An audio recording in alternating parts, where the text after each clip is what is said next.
Godspeed to the city streets. We began to feel the fire. We rise like tall buildings.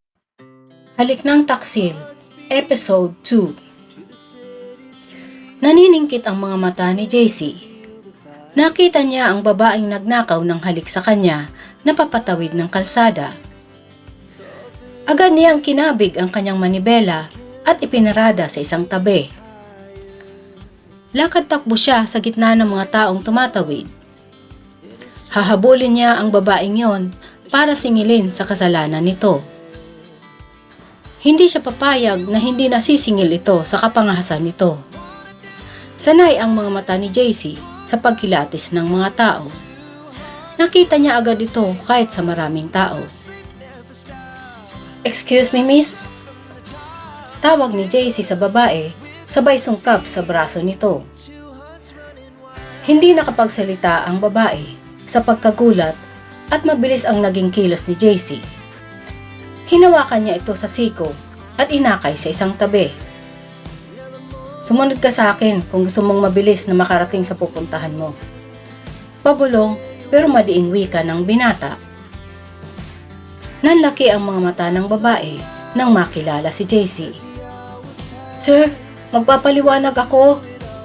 Nanginig ang boses nito sa takot. "Talagang magpapaliwanag ka, miss." Mahigpit ang hawak ni JC sa braso ng babae. Hinakay niya ito papasok sa loob ng isang fast food. Ramdam niya ang panlalamig at panginginig ng mga kamay nito. Pinaupo niya ang babae sa isang sulok at tinabihan ito. "Ngayon, miss, magsalita ka. Sino ka?" Hinintay ni JC na magsalita ang babae, pero nanatili itong walang kibo. "Maghapon tayo sa upuan na to kung hindi ka magsasalita, miss." Matigas na wika ng binata. Nakahawak sa dibdib ang babae, na waring kinakalma ang sarili nito. "Rochelle Labrosa po, sir." Nanginginig ang mga labi na sagot nito. "Ano ang motibo sa ginawa mo sa akin?" Mabalasik na tanong uli ni JC. Hindi makatingin sa kanya ang babae. Ramdam niya ang takot ng kanyang kausap, pero ramdam niya rin ang tinitimping sariling galit. "Napag-utusan lang po ako. Sabi kasi magpa-prank lang daw po eh," sagot ni Rochelle. "Sinong nag-utos sa'yo?" Matigas na tanong uli ng binata. "Di ko po kilala," umiiling na sagot ni Rochelle. Nanatili itong nakayuko. "Gusto mo talagang magtagal tayo dito, Rochelle? Sa bagay, wala naman akong gagawin sa araw na to." Kalmadong sumandal sa upuan si JC, pero ang totoo ay nagtitimbi lamang siya. Kailangan pa niyang mag-report kay General Tomo dahil hindi na niya nahabol ang van. Alam niya na may trabaho rin ang babae dahil sa suot nitong uniforme ng isang drugstore. "Pulis po, sir," sagot ni Rochelle. "Pulis? Sinong pulis?" Nangunot ang noo ni JC. Sino sa mga kabaro niya ang posibleng mag-traitor sa kanya? "Kilala ko lang siya sa pangalan na Trisona," sagot ni Rochelle. Nangalit ang mga panga ni JC. Ano ang motibo ni Miguel? Ito ba ang nagbigay ng litrato kay Maris? Magkasabwat ba sina Maris at Miguel? Mga katanungan na nais niyang hanapan ng kasagutan. "Rochelle, maliban kay Trisona, sino pa ang nag-utos sa'yo?" Mabalasik na tanong uli ng binata. Umiling si Rochelle. "Wala na po." "Rochelle, alam mo ba kung gaano kasakit ang ginawa niyo sa akin?" Matigas ang panga na tanong ni JC sa dalaga. Nanatiling nakayuko si Rochelle at panay ang kiskis ng dalawang palad nito. "Sir, napilitan lang talaga ako kasi kailangan ko na extra income, patawad po." "Bakit? Pamilyado ka na ba?" tanong ni JC sa dalaga. Sa tansya niya ay nasa edad 22 pa lamang ito at wala pa sa itsura na may asawa ito. Maganda si Rochelle at matangkad. Muling nangalit ang mga panga ni JC. Magtutuo sila ni Trisona sa ginawa nito sa kanya. Wala pa po akong asawa, sir, sagot ng dalaga. Tumayo na si JC nang maramdaman niyang nag-vibrate ang kanyang cellphone sa kanyang bulsa. Kailangan niyang mag-report kay General Tomo para sa susunod nilang plano. Pwede ka nang umalis, Rochelle. Malayo pa yata ang papasukan mo. Diyan lang po sa sunod na building, sir. Wika ni Rochelle. Sinundan ni JC ng tingin ang papaalis na dalaga. Lakad takbo na ito dahil malamang ay malilit na ito sa trabaho. Dinukot niya ang cellphone mula sa kanyang bulsa. Si General Tomo nga ang tumatawag. Ventigo, fake ang plate number ng itim na kotse. Wika nito. May duda rin talaga ako, sir. Walang sindikato na gagamit ng totoong license plate, sagot ni JC. Ventigo, may nakuha ka bang lead kung saan pumunta ang mga van? Tanong uli ng general. Sir, di ko na nasundan ang van dahil na-stuck ako sa traffic, sagot ni JC. Nagilty tuloy siya dahil kayang-kaya naman niyang habulin ang van. Motorsiklo ang kanyang minamaneho pero naagaw ang kanyang atensyon nang makita niya si Rochelle. I-trace mo ang van, Ventigo. Kung kinakailangan, i-check mo ang lahat ng CCTV sa lahat ng kalsada. Maautorisadong utos ng general. Yes, sir, sagot ni JC. Lumabas na rin si JC mula sa restaurant at agad na sumakay at pinaandar ang kanyang motorsiklo. Alam niya kung saan ang unang pupuntahan para matrace ang mga dinaanan ng van. Isang linggo na tinrabaho ni JC ang pag-trace ng nasabing van. Nakipag-ugnayan siya sa mga ahensyang may access sa mga save files ng mga CCTV sa iba't ibang lungsod. Nang matukoy ito ay ikinasa ang raid.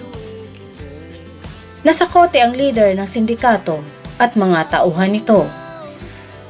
Tama nga ang hinala ni General Tomo.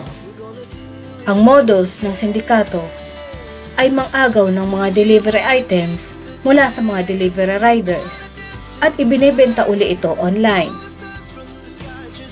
Katulad din ng ipinangako ni General Tomo, tumaas ang ranggo ni JC. Pero may isa pang mission si JC na gusto niyang maresolba. Ang ginawa sa kanya ni Miguel Trisona. Alam niya kung saang ahensya at departamento nagpalipat si Miguel. At ayon din sa kanyang asset ay nakatira ito sa isang apartment at may kinakasama ng babae. Nagtagis ang kanyang mga bagang habang pinapanood ang video na ipinadala sa kanya ng kanyang asset. Nagsasama na nga sina Miguel at Maris. Pinaandar niya ang kanyang motor at pinaharurot ito. Magtotoo sila ni Miguel sa ginawa nitong katraidoran. Pagkababa niya sa motorsiklo, ay agad siyang pumasok sa departamento ni Trisona. Nagulat si Miguel nang makita siya, pero hindi niya ito binigyan ng pagkakataon na makaporma. Tarantado ka, Trisona! Dalawang magkasunod na suntok ang pinadapo ni JC sa mukha nito. Dahil sa ginawa niya, ay nagpambuno sila at agad na umawat ang mga tauhan ni Miguel. Inspector Ventigo, sir, physical injury ang ginagawa niyo. Wika ng isang umaawat na pulis. Iwan niyo kami. Mag-uusap lang kami. Utos ni Miguel habang pinupunasan ng panyo ang dumugong labi.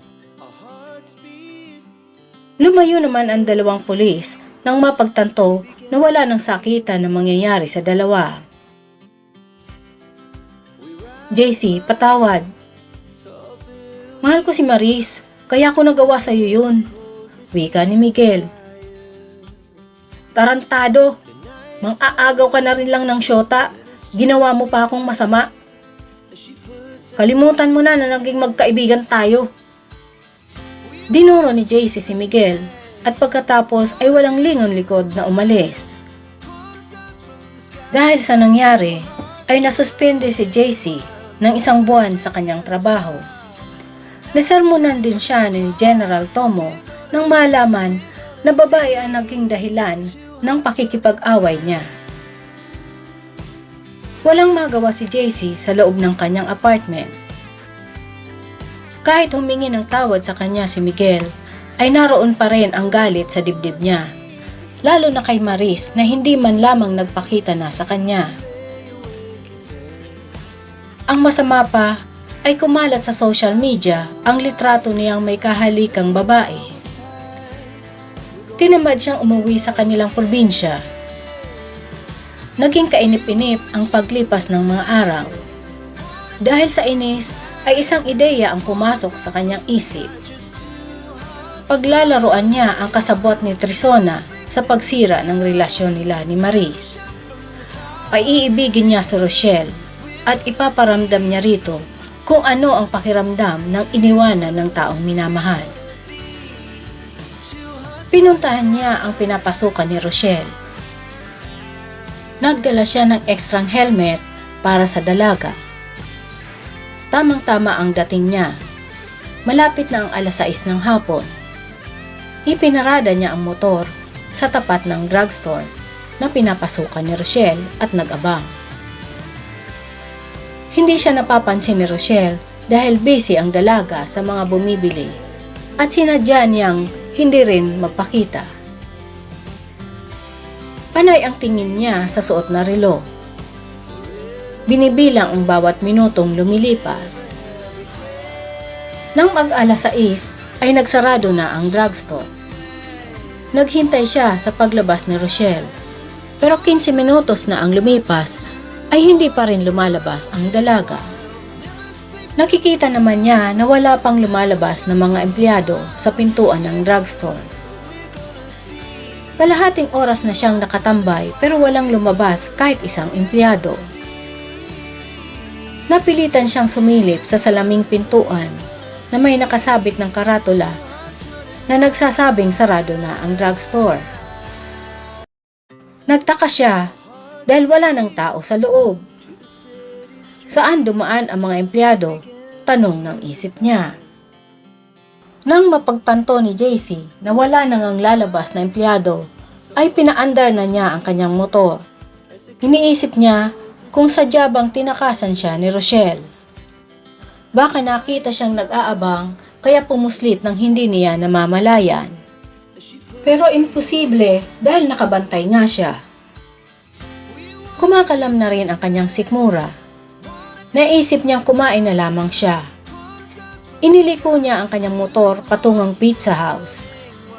Saka lamang niya napagtanto na may exit pala sa likuran ng building ang pinapasukan ni Rochelle. Nainis siya sa kanyang sarili. Humihina na ba ang kanyang intuition? At hindi niya naisip na may ibang exit pa pala. Pero napangiti siya nang may mahagip ang kanyang mga mata. Si Rochelle. Naglalakad sa gilid ng kalsada. Subalit nawala rin ang kanyang ngiti dahil may sumalubong sa dalaga na isang lalaki. Umasim pa ang kanyang mukha nang makita niyang humawak si Rochelle sa braso ng lalaki. Pinagmasdan niya ang lalaki. Matangkad pero mas matangkad siya. Maganda ang tindig at mukhang batak ang katawan sa gym, pero ilalaban niya ang 6 niyang abs sa lalaki. Gwapo rin ang lalaki, pero tingin niya ay lamang siya ng ilang paligo rito. Hindi na niya itinuloy ang plano na kumain ng pizza sa inis. Naghintay ba naman siya ng matagal at pagkatapos ay may iba palang katagpo si Rochelle. Pinagalitan niya ang sarili. Ano ba ang dapat niyang ikainis sa lalaking kasama ni Rochelle? Natural, dalaga at maganda si Rochelle. Malamang may boyfriend nga ito. Pero naisip niya uli ang kasalanan ni Rochelle sa kanya. Naging instrumento ito para masira ang kanyang love life. Pinaharurot niya ang motor at nilagpasan sina Rochelle at kasama nito. Marami pa namang oras, wika ng isip niya. Siya pa ba? Sayang ang kanyang propesyon bilang secret agent kung hindi niya kayang isagawa ang mga plano niya. Kinabukasan ng hapon ay muling bumalik si JC sa pinapasukan ni Rochelle. Pero sa pagkakataong yon ay sa likod ng building siya nag-abang. Saktong labasan ng mga empleyado nang dumating siya. Nakita niya ang paglabas ni Rochelle. Agad niyang hinintuan ito ng motorsiklo. "Hi!" bati niya. Nakita niya ang pagkagulat ni Rochelle. Hindi inaasahan ng dalaga ang kanyang presensya. Kung susunduin man ito ng boyfriend, pwes uunahan na niya, wika ng isip niya. "Ikaw pala, akala ko tapos na tayong mag-usap, sir," wika ng dalaga. "Akala ko rin nga tapos na, pero hindi pa pala," wika ni JC. Binuksan niya ang kanyang cellphone at ang kanyang social media. Pinindot niya ang partikular na litrato na nakatag sa kanya at ipinakita ito sa dalaga. Ang litrato niya habang hinahalikan ni Rochelle sa car park ng mall. "Kumakalat na ang litrato natin sa social media," wika niya at ipinakita kay Rochelle ang sinasabi niyang litrato. Nanlaki ang mga mata ni Rochelle. Gumuhit ang pag-aalala sa mukha nito. "Sir, sorry po. Ako nga pala si Juan Carlos Ventigo or JC for short. Pwede ba tayong mag-usap uli?" tanong ng binata. Nag-alinlangan si Rochelle pero napapayag pa rin ito ni JC. Isinakay ito ni JC sa kanyang motor at isinama sa isang resto bar. Ramdam niya ang pagkaasiwa nito. Sa tingin niya, kaya napilitang sumama sa kanya si Rochelle ay dahil sa litratong kumakalat. "Sir, paano matatanggal ang litrato sa social media? Hindi ko akalain na ipapakalat yun ng pulis na yun." Nakaguhit ang pag-aalala sa mukha ni Rochelle. "JC na lamang itawag mo sa akin, Rochelle. Alam mo, yan ang pangit sa social media. Pwede kang iangat o ibagsak. Bakit? Natatakot ka ba na makita ng boyfriend mo ang litrato?" wika ni JC. Naisip niya na kapag nangyari yon ay makakaganti na rin siya kay Rochelle. Hindi naman sumagot ang dalaga. Itinungo nito ang ulo at waring malalim na nag-isip at panay ang masahe ng sariling mga kamay. "Mag-order ka ng gusto mo, Rochelle," sagot ko. Tinawag ni JC ang waiter. Pero hindi niya napilit na mag-order ang dalaga, kaya siya na lamang ang pumili ng pagkain para dito. Maya-maya pa ay tumugtog ang isang banda. Nabaling ang atensyon nilang dalawa sa panonood at pakikinig sa mga performers. Pasulyap-sulyap si JC kay Rochelle na mukhang nag-e-enjoy na rin sa panonood at pakikinig. Mahusay naman talaga ang banda na kumakanta, kaya kahit siya ay nag-enjoy na rin sa panonood. Pagkatapos ng ilang kanta ay may pumalit naman na stand-up comedian. Nakikita ni JC na nag-i-enjoy ng husto si Rochelle. Napapahagalpak pa ito ng tawa sa bawat bitaw ng jokes ng komedyante. Nang dumating ang order nila na pagkain, ay gutom na si JC, kaya halos wala na silang kibuan habang kumakain. Ganado sa pagkain si JC, habang si Rochelle ay parang tamilmil naman. Hindi rin nakatanggi si Rochelle nang ipilit niyang ihatid ang huli sa inuuwian nito. Ibinaba niya ang dalaga sa tapat ng isang tindahan. Inisip niya Layo na ang bahay ng dalaga, pero nang sundan niya ito ng tingin, ay pumasok pa ang dalaga sa isang eskinita. Pinaandar na niya ang kanyang motorsiklo at umalis. Sa isip niya, at least alam na niya kung saan nakatira si Rochelle. At nagawa na niya ang first step ng kanyang plano. Maagang gumising si JC kinabukasan. Naligo agad siya at nag-ahit ng balbas. Wala naman siyang pasok dahil nga suspendido siya, pero may pasok si Rochelle. Aabangan niya ito sa lugar kung saan niya ito ibinaba ng nakaraang gabi.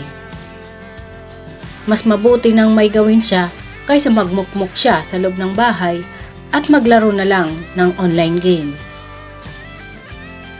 Naalala niya na may boyfriend pala si Rochelle. What if hindi naman sinusundo ang dalaga ng boyfriend nito? Nagkibit balikat lang siya at inubos na ang iniinom na kape. Nagtoothbrush agad siya at tinungo ang sariling kwarto. Naghanap siya ng polo shirt sa kanyang cabinet. Nakita niya ang mga polo shirts na bigay sa kanya ng dating nobyang si Maris. Tinanggal niya sa hanger ang mga ito at inilagay sa isang paper bag. Ipamimigay na lamang niya ito sa mga taong kalye. Dati, madalas niyang gamitin ang mga ito, pero ngayon ay nagpapahiwatig ito ng sakit ng kalooban sa kanya. Noon lamang niya nabigyan ng pansin na luma na pala ang kanyang mga damit at halos puro t-shirts ang laman ng kanyang wardrobe. Paborito niya kasi ang t-shirts dahil madalas naman ay uniforme ng kanilang trabaho ang suot niya. Isinuot niya ang isang fitted polo shirt at humulma ito sa tikas ng kanyang katawan. Ang pabango na madalas niyang makalimutan na gamitin ay ginamit niya. Alam ni JC na alas 7 ng umaga nagbubukas ang drugstore. Kaya bago mag alas 6 ay naroon na siya sa lugar ni na Rochelle at nag-abang sa gilid ng tindahan. Hindi siya nagtanggal ng kanyang helmet at hawak niya sa isang kamay ang ekstrang helmet para sa dalaga. Pasulyap-sulyap si JC habang naghihintay. Nagulat siya nang biglang may huminturing motorsiklo sa di kalayuan. Agad na bumaba ang sakay nito at mukhang aburido na lumakad ito papasok ng eskinita. Kumunot ang kanyang noo. Parang kilala niya kung sino ang lalaki. Sino ang lalaki na nakita ni JC? Abangan sa susunod na kabanata.